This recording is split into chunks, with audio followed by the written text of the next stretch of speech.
Beleza, então, né? Eu botei pra treinar, fui comprar um bolo, não tinha bolo, merda. E voltei, travou tudo aqui, né? Eu cliquei pra dar um stop no, na minha célula. Eu não tô conseguindo ver a perda, né? O quão bom tá o meu treinamento.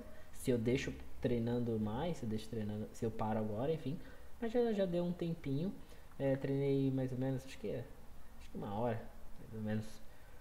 E parei, né? O meu treinamento, o Collab acabou travando aqui, mas não importa, porque os arquivos eles são salvos periodicamente, né? Então a cada X época ele vai salvar o seu modelo. Basta você interromper a execução da sua célula. No caso, ele deveria interromper aqui, mas ele não interrompeu porque travou, né? Mas, enfim, ele travou, mas eu estou conseguindo rodar outras células, então tudo bem. Eu vim aqui então, criei uma célula nova e dei um ls na pasta training. Por quê? Porque é lá que ele vai salvar tudo do nosso treinamento. Então, eu executei ele aqui. Note que ele, apesar de estar dizendo que está treinando ainda, que a célula anterior está sendo executada, ela não está sendo executada, né? Porque eu posso executar as próximas células. Uma observação é que a gente nunca pode executar duas células ao mesmo tempo. Primeiro executa uma, e depois executa outra. Enfim, travou tudo. Não vou treinar tudo de novo. Então, a gente vai seguir assim. Pelo visto, ele treinou 10.720 steps, que é diferente de épocas. Uma época, um step está dentro de uma época. Então, você tem 50 épocas e cada época tem 50 steps. Eu vou ter, pera aí, eram 50 épocas, 10 steps. Eu vou ter 500 steps no final. Então, beleza. Então, aqui tenho lá o treinamento no step 10.720, né? Eu não consegui ver a minha perda, a minha loss, mas tá bom, vamos trabalhar com o que a gente tem aqui. Se a gente treinasse mais, se não ficar muito bom, significa que se a gente treinasse mais, poderia estar melhor. Ou se não ficar bom, pode ser que a gente precise aumentar o dataset, enfim. Vamos continuar. Depois que eu treinei, eu posso. Eu tenho que.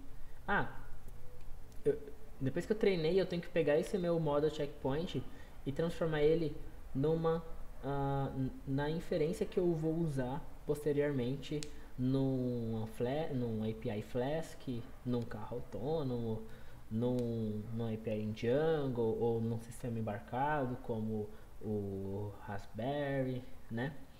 E o arquivo do próprio models, né, do próprio repositório que faz esse trabalho para você, ele foi sobrescrito no momento em que eu copiei os arquivos de Slim para a pasta Object Detection API. Então, por conta disso, eu sobrescrevo ele. Simplesmente eu fui no arquivo original. Isso são os problemas de fazer gambiarras. Me desculpe. Mas eu fui no arquivo original e estou reescrevendo um arquivo novo aqui, o My Inference Graph, aonde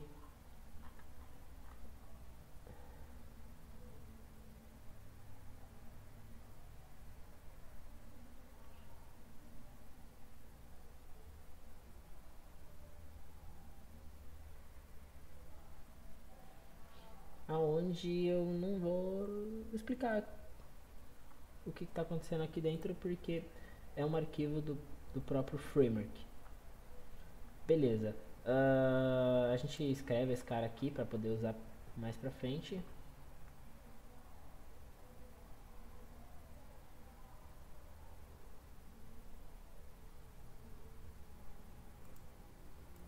E a gente executa esse arquivo aí. Né? Então a gente chama aqui o Python 3 myInferenceGraph.py passando os parâmetros input type, eu quero que seja um tensor, é, o pipeline, que é todo aquele arquivo de configuração que a gente modificou lá atrás, o train checkpoint. Aqui a gente vai precisar fazer o seguinte, a gente vai precisar ir lá na pasta training, pegar aqui qual foi o nosso último treinamento salvo. Então note que a gente tem o checkpoint 0, a gente tem o checkpoint 3500 e o 10.720. Vamos copiar o checkpoint mais novo, que é um número maior. Aí a gente substitui aqui, né, passando aqui, ó, trainer checkpoint prefix, passando a pasta training e o nosso model e o nosso modo de saída, não, desculpa, a nossa inferência, que é o nosso documento, nosso arquivo de saída, com a nossa inferência. E aí a gente executa esse cara. E aí a gente parte para o teste, né? Bem, enquanto está executando esse cara aí, a gente vai trabalhando em baixar uma imagem. Eu estou dando wget nesse link aqui. Esse link, se eu jogar ele aqui no meu browser, ele vai vir essa imagem, é uma imagem cheia de semáforos. Eu peguei essa imagem no Google, é uma imagem aleatória aí. Eu baixo essa imagem, ele terminou aqui de executar. Eu baixo essa imagem com o wget, beleza?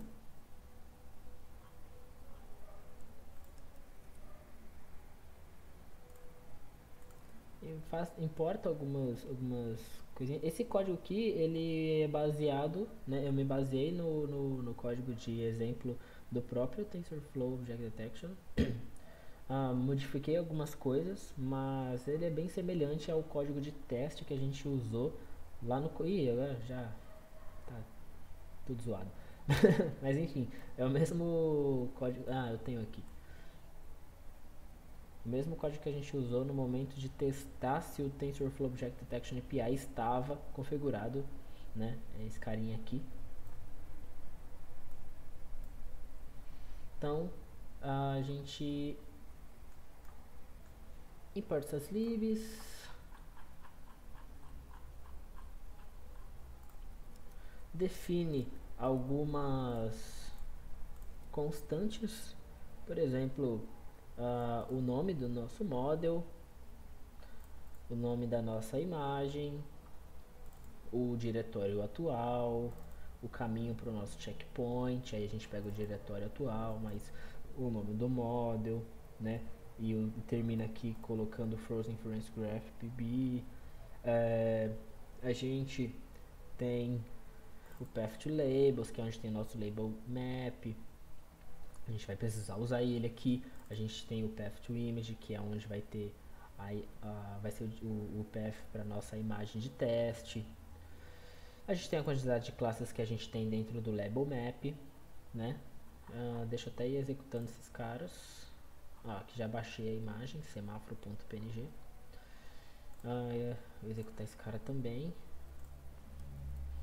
E aí a gente faz o mapeamento aqui do nosso label map. A gente vem dentro de label map utils, que é um módulo do próprio TensorFlow Object Detection API.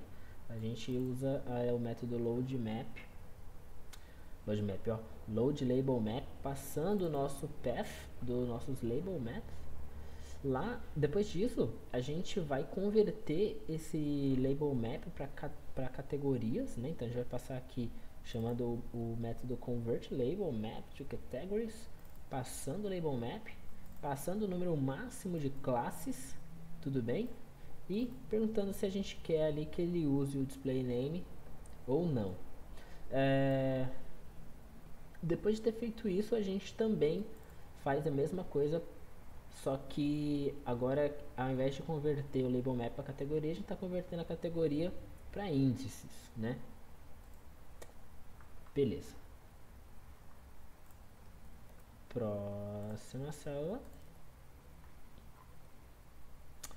Aqui a gente vai carregar essa célula, basicamente a gente vai carregar o grafo do TensorFlow que está contido dentro da nossa inferência e vamos, da nossa inferência não, do nosso checkpoint. E aí a gente vai pegar alguns tensores desse nosso modelo para então na próxima célula fazer a predição. Então aqui a gente tem um grafo, onde a gente usa esse grafo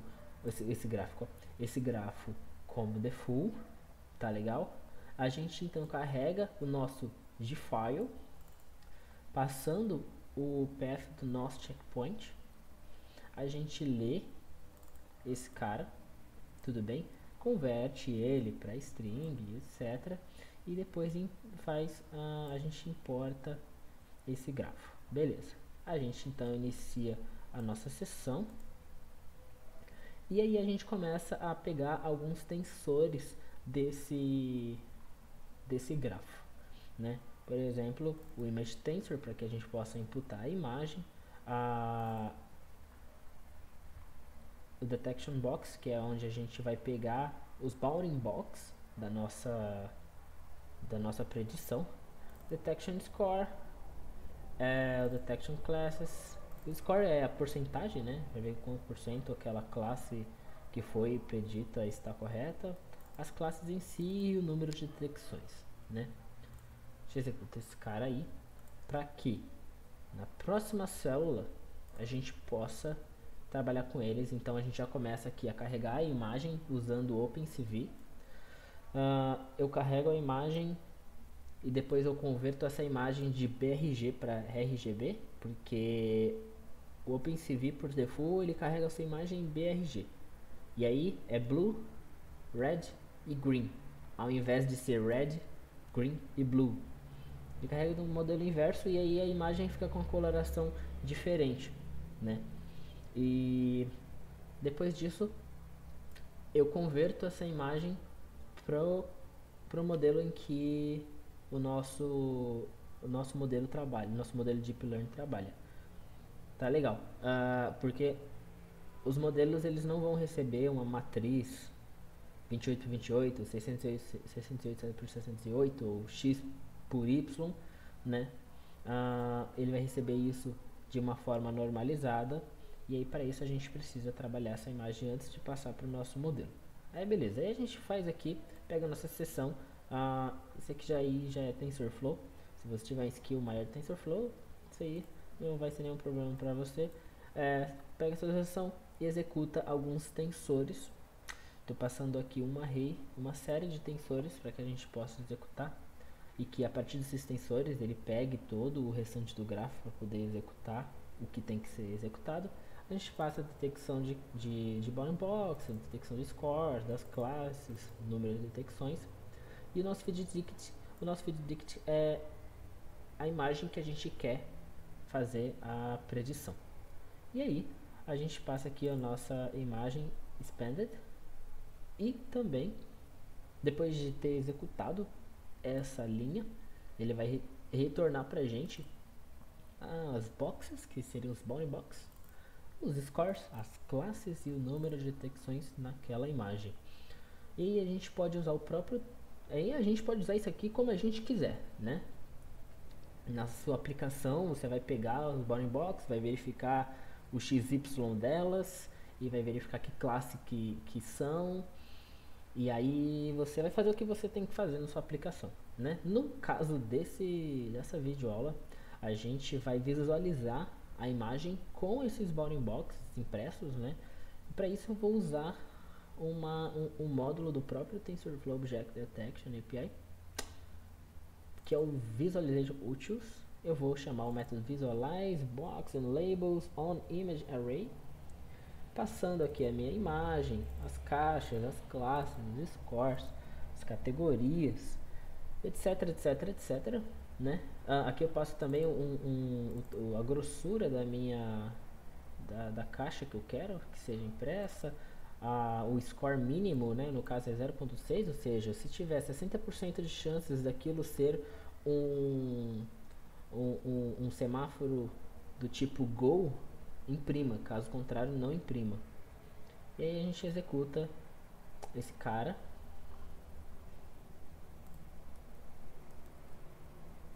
E aí ele vai dar um array pra gente, né? E aí a gente vai precisar pegar a imagem que ele nos retornou e imprimir ela. Olha só, a gente tem lá alguns objetos detectados como go, que aí beleza, é o semáforo verde. O semáforo vermelho, a gente tem aqui a detecção do stop com 99% de precisão. Alguns outros semáforos que foram detectados com 91% de precisão. Um stop e um eu humano não consigo ver que isso é um gol, mas, né, que é um semáforo verde, mas ele está dizendo que com 63% de precisão é um semáforo verde. Eu posso, então, né, aqui humano, eu humano, tô vendo que ele não está muito bom para fazer predições em objetos com mais 60% de precisão. Então eu vou aumentar um pouco aqui, por exemplo, para o score mínimo ser 70%. Eu vou executar esse cara, executar esse cara. E aí vocês vão ver que esse traffic lights que foi detectado anteriormente, esse semáforo ele não está sendo detectado agora, por quê? Porque a probabilidade dele ser um objeto do tipo go é de 60% e não de 70%. E eu só aceito objetos que o threshold, né, o score seja maior que 70%. Se a gente diminuir esse cara, eu vou fazer um teste aqui. 10%. Qualquer objeto que a precisão seja de 10% eu quero imprimir na tela. Vamos ver o que ele vai imprimir pra gente. Ele imprimiu dois objetos em cima do mesmo lugar. Por quê? Porque esse semáforo não tem cor. Então ele achou que fosse um go e achou que fosse um stop ao mesmo tempo. Porém o stop tem 20% de precisão e o go, como a gente viu na imagem anterior, tem lá 63%, né? E deixa eu ver se eu tenho mais alguma coisa. Bem, você pode, depois de ter feito todo esse trabalho no Google Colabora, você pode pegar a sua inferência e baixar ela, jogar no seu Google Drive, jogar no S3, jogar onde você quiser. Para quê? Para que você possa usar isso numa API futuramente. Vocês viram aqui que eu basicamente fiz o seguinte: eu carreguei a minha inferência na memória, né? Construí um grafo com essa inferência e fiz as minhas predições, né? Você pode pegar então todo esse cara que está dentro ali. Por exemplo, aqui eu estou zipando a pasta Content, Object Detection API, Models, Research, Object Detection, Inference Graph. Eu estou zipando toda essa pasta num arquivo inferencegraph.zip. E aí, o que eu faço? Eu importo alguns pacotes. Eu instalo primeiro o PyDrive, importo alguns pacotes do PyDrive que eu acabei de instalar, para que eu possa, através do Python, fazer uploads de arquivos para o meu Google Drive, né? Então eu faço a autenticação do usuário aqui, por exemplo, vou rodar essa célula e ele vai pedir um link, que eu acesse um link, tá instalando tudo aí e tal. Vai pedir que eu acesse um link para que eu coloque a minha senha do Google. Então vamos lá.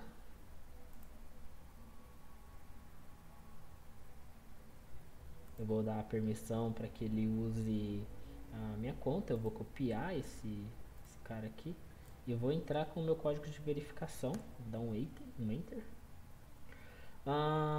Por que ele deu erro? Tá, ele deu erro porque eu esqueci de transformar aquela pasta para um ponto zip. Então vamos executar essa célula aqui anterior. Não tem nada para fazer. Ponto zip. Tá, deixa eu dar uma olhadinha nesse cara aqui se ele existe.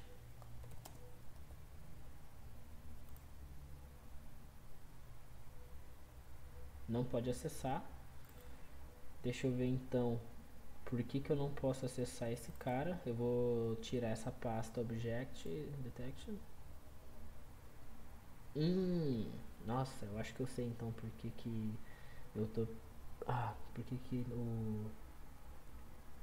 Aquele. Aquele módulo Slim não tava funcionando. Mas enfim, deixa pra lá. Não vou gravar de novo não. É... Tá legal, então deixa eu corrigir a pasta, o diretório. Isso aqui é que antes eu criava tudo dentro de uma pasta chamada Object Detection API, e aí depois de um tempo eu via, não faz sentido, vou colocar na raiz mesmo, models, e é isso aí, e acabei não alterando o restante do script, aí começou a aparecer aquele erro que eu tinha comentado, aí eu fiz aquela gambiarra lá, e meu Deus, tá legal. Então, vamos, agora que eu transformei todo esse conteúdo para um.zip, não achou o módulo App Engine. Eu acabei de rodar o negócio. Tá legal. Deixa eu então importar esse cara aqui.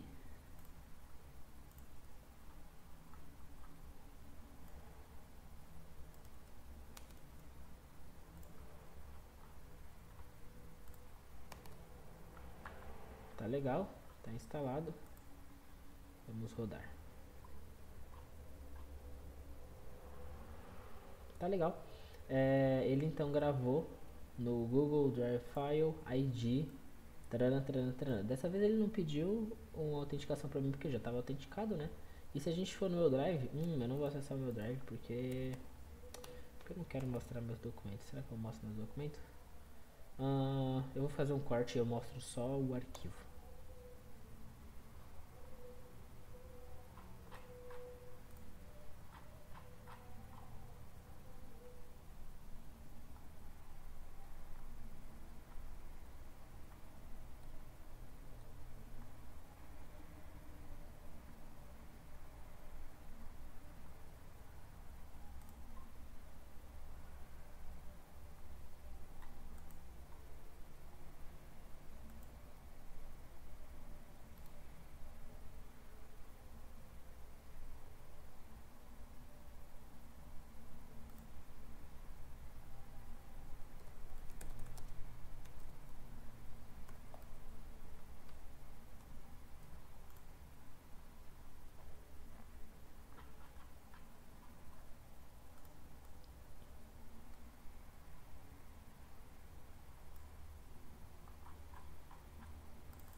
Bem, beleza. Originalmente ele cria esse documento na raiz do seu drive, mas como eu não queria mostrar meus documentos, eu acabei arrastando esse inference graph.zip para a pasta inference. E tá aí. É só você baixar e usar, né? Ops. Ah, e é isso. Valeu.